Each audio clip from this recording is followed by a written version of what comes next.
Oi, eu sou a Tati Ribeiro e eu ajudo profissionais de P&D a entregarem o produto certo para os seus consumidores. O tema do nosso vídeo de hoje é análise sensorial no controle de qualidade. E por que falar de qualidade, né?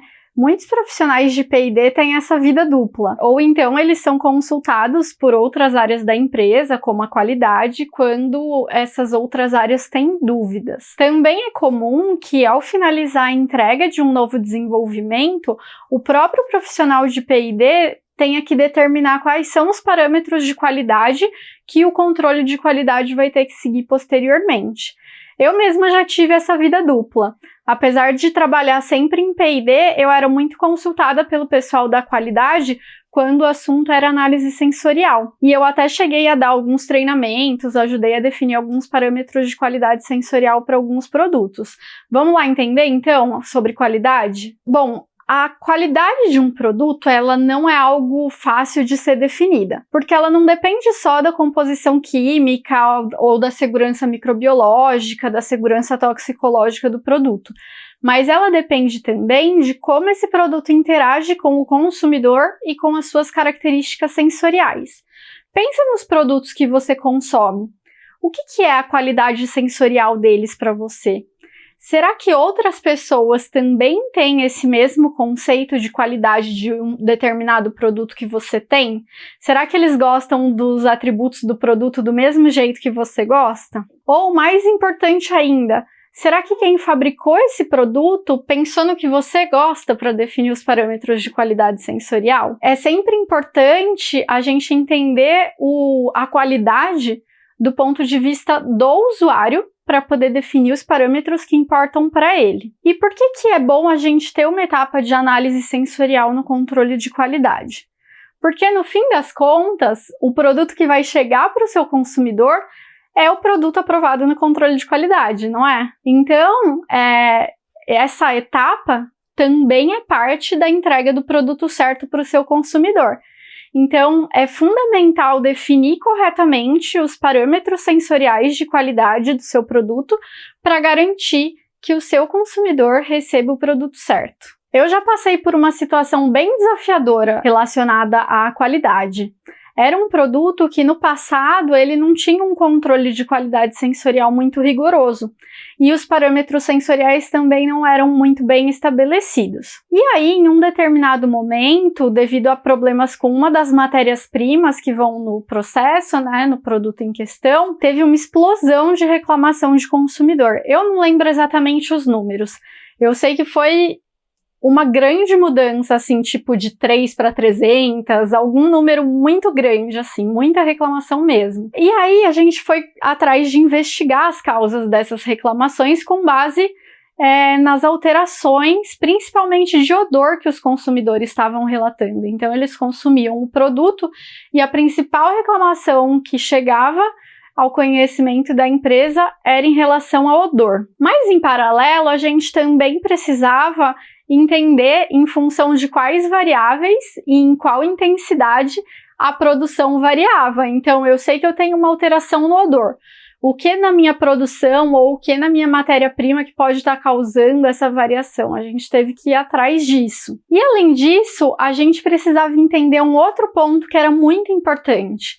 A gente precisava entender até que ponto o consumidor aceitava essa variabilidade. Porque aí eu não vou nem para mais e nem para menos, né? Eu sabendo o quanto o consumidor aceita dessa variabilidade, eu vou até o máximo que ele me permite. Dali para frente, eu não aceito mais o meu produto como dentro das especificações. Foi um estudo muito grande que eu fiz nesse exemplo, junto com a produção e a qualidade. E aí a gente variou, foi fazendo vários experimentos, né? Variando parâmetro, variando matéria-prima e entendendo com os consumidores no contexto real deles de uso, até que ponto essa variabilidade era aceitável. Foi um projeto bem desafiador, mas que fez com que a gente recuperasse um cliente super importante naquela época. E esse cliente, ele só voltou depois da gente mostrar todo o trabalho que foi desenvolvido, especialmente nossos parâmetros que foram definidos em cima das respostas dos consumidores. O controle de qualidade da empresa ele foi treinado nos novos parâmetros E isso foi tão positivo que aí esse estudo ele começou a ser pensado também para outros produtos dentro da empresa. Mas Tati, você vai me perguntar, no controle de qualidade já tem um monte de testes de laboratório que eles fazem. Se tiver alguma coisa errada no meu produto, é certeza que eles vão pegar. Precisa mesmo de sensorial? E eu te digo que precisa sim.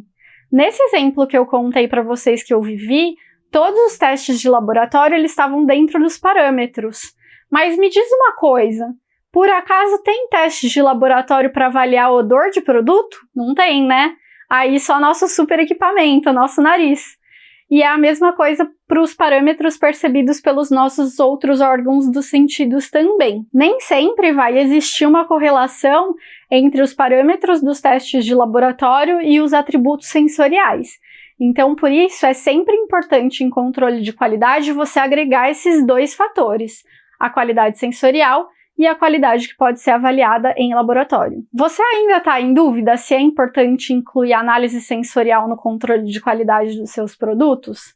Então eu quero que você me responda essas duas perguntas. Por acaso as características sensoriais dos seus produtos são um critério de seleção para os seus consumidores? São importantes para eles? São, né? E os testes instrumentais, os testes de laboratório que você faz hoje, eles têm relação com todas as características sensoriais do seu produto que são importantes?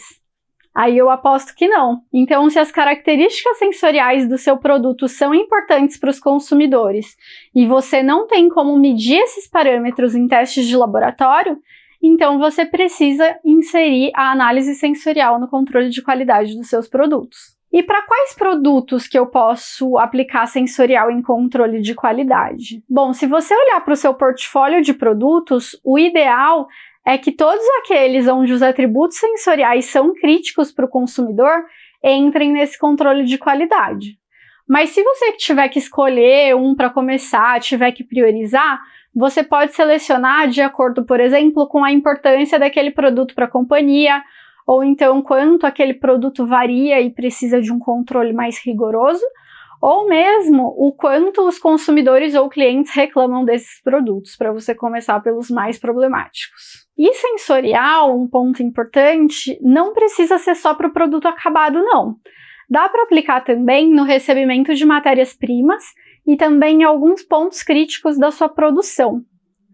Avaliando também nesses pontos, você consegue evitar o gasto de tempo e dinheiro, né, e de matérias-primas para terminar a sua produção e só no fim descobrir que tinha algo errado com o seu produto. Então você descobre ali no meio do caminho e muitas vezes tem a oportunidade de consertar o produto ali naquele meio e não chegar com um produto fora das especificações no final. E qual método que eu devo usar para o controle de qualidade? Bom, pensando nas principais metodologias da análise sensorial que a gente detalhou lá na série Alinhando Métodos e Objetivos, e quem não viu pode voltar para ver, vocês acham que a gente deve utilizar derivações de quais métodos? Será que os discriminativos, os descritivos, os afetivos? Bom, em controle de qualidade, pensando, a gente tem sempre um produto controle, que é o nosso produto ideal, né, ao qual a gente deve comparar o nosso produto. Se ele for igual àquele controle, ele está dentro das especificações. E eu falei um monte aqui já também que o consumidor é muito importante, porque a qualidade sensorial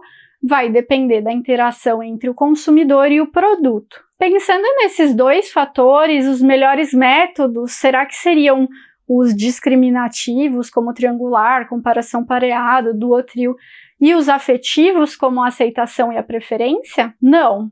Os métodos discriminativos e afetivos, em geral, não são os mais indicados para controle de qualidade. Isso porque os métodos discriminativos, eles detectam pequenas diferenças e em controle de qualidade a gente geralmente não tem pequenas diferenças, a gente tem uma faixa dentro da qual meu produto pode variar, uma faixa aceitável. Então, se eu classificar essas amostras somente em iguais ou diferentes, pode ser que eu leve meu produto a um grande descarte, né, que seria desnecessário, a não ser realmente que seja um produto que exija um controle muito rigoroso, mas aí são exceções.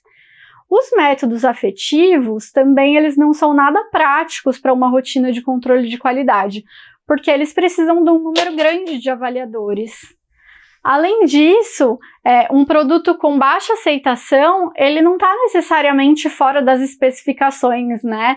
Ele pode ser apenas um produto sem muito apelo sensorial. Então, quais métodos que eu devo aplicar em controle de qualidade? Aqui eu vou citar 4 exemplos. Tem os métodos descritivos, o quality rating, o in-out e o diferença do controle. E aí, o que eu tenho que dizer antes de contar um pouquinho de cada método para vocês é que, independente do método escolhido para você aplicar, você vai ter um passo anterior à aplicação desse método, que é definir quais são os parâmetros de qualidade, qual é a faixa dentro da qual o seu produto vai poder variar. E isso você pode fazer com base no seu histórico de reclamações, com base em testes com consumidores e também com base nas discussões técnicas do pessoal que já conhece ali o produto há algum tempo. Agora vamos partir para esses métodos e eu vou contar um pouquinho de cada um deles para vocês. Vamos começar pelos métodos descritivos, que também a gente já viu na nossa série Alinhando Métodos e Objetivos, mas aqui ele vem com uma abordagem um pouquinho diferente. Nesses métodos, os avaliadores eles são treinados para avaliar a intensidade de atributos que são selecionados como críticos.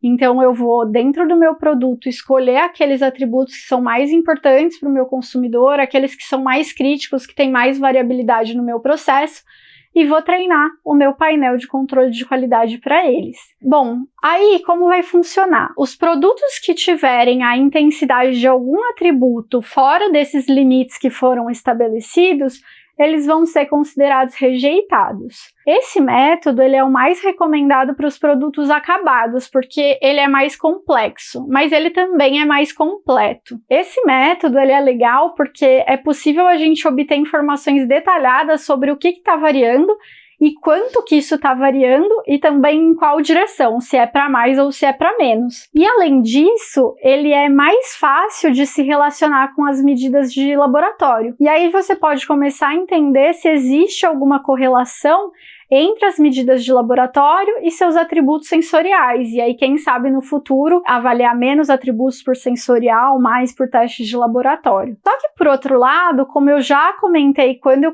falei desses métodos para vocês da primeira vez, esse tipo de método tem um custo e um tempo consideráveis para implementação e também para manutenção desse time treinado. Uma outra possibilidade é o Quality Rating. Como que ele funciona? Cada avaliador ele vai usar a sua própria percepção de qualidade ou então um critério estabelecido em conjunto em um treinamento de equipe. E aí ele vai avaliar as amostras usando uma escala de qualidade que vai de muito ruim, 0, até 10, que é excelente. E aqui a avaliação é do produto como um todo e não atributo a atributo como no método anterior. Um lote ele vai ser rejeitado quando ele tiver uma pontuação abaixo daquela considerada aceitável. Esse método é melhor ser usado quando a qualidade de um produto é comumente compreendida, né, e não depende muito de gostos e preferências pessoais. Para usar com commodities, por exemplo, ele é uma opção. Esse método ele tem a vantagem de nos dar uma medida direta de qualidade do produto, porque eles vão avaliar ali numa escala direta qual é a qualidade desse produto. E por isso eles são fáceis de serem compreendidos pelos avaliadores e também interpretados pelos pesquisadores. Só que por outro lado, se você não tiver um treinamento bem cuidadoso dessa equipe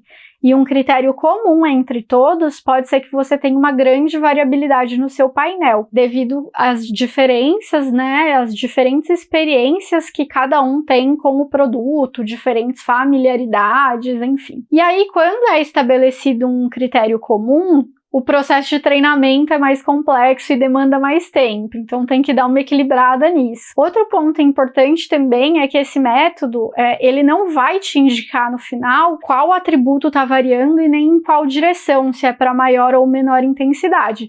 Então depois, se você for se aprofundar no motivo dessa variabilidade, fica um pouco mais difícil para você. Também tem o método in-out. Nesse método, o produto é classificado pelos avaliadores como dentro ou fora das especificações sensoriais, né? Por isso que chama in-out, que é dentro e fora em inglês. É simples assim, o avaliador vai receber o produto, vai avaliar aquele produto como um todo e marcar se está dentro ou se está fora das especificações. Não tem escala de avaliação, nem avaliação atributo a atributo. Nele, os avaliadores eles têm uma participação mais direta na tomada de decisão, né?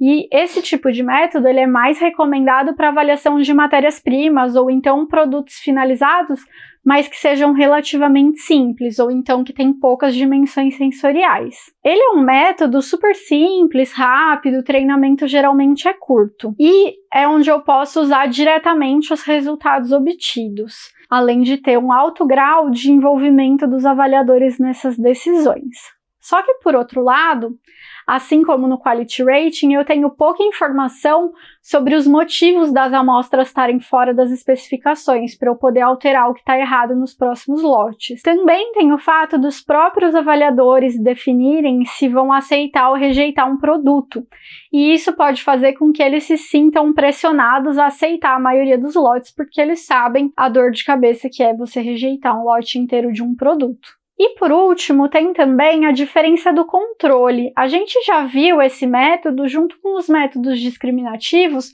quando eu tenho mais de 2 amostras para comparar. Esse método é um método simples, ele tem um passo único, onde a pessoa vai avaliar o produto também como um todo e marcar em uma escala que vai de nada diferente até extremamente diferente o quanto aquela amostra difere de uma amostra padrão ou de uma amostra controle. A diferença do controle, ela tem como pontos positivos a necessidade de poucos recursos e de pouco tempo para implementação, e também a simplicidade dos avaliadores realizarem uma única classificação geral por amostra. Mas, assim como no Quality Rating, no In-Out, esse método também não vai mostrar qual é o atributo que está variando e em qual direção. Ele vai mostrar o quanto o produto é diferente do controle, mas não vai dizer por quê. Então, se você optar por esses 3 métodos, que não a análise descritiva, mas optar pelo Quality Rating, pelo In-Out, pela diferença do controle, o que você pode fazer é sempre colocar no seu questionário um campo de comentário. E aí, caso o seu lote seja rejeitado, você tem ali um ponto de partida para começar a investigar o que pode estar acontecendo na sua produção. Então, esses foram os principais métodos sensoriais que a gente costuma usar em controle de qualidade. E se você tiver alguma dúvida ou quiser saber mais sobre esse assunto, deixe o seu comentário. Até a próxima!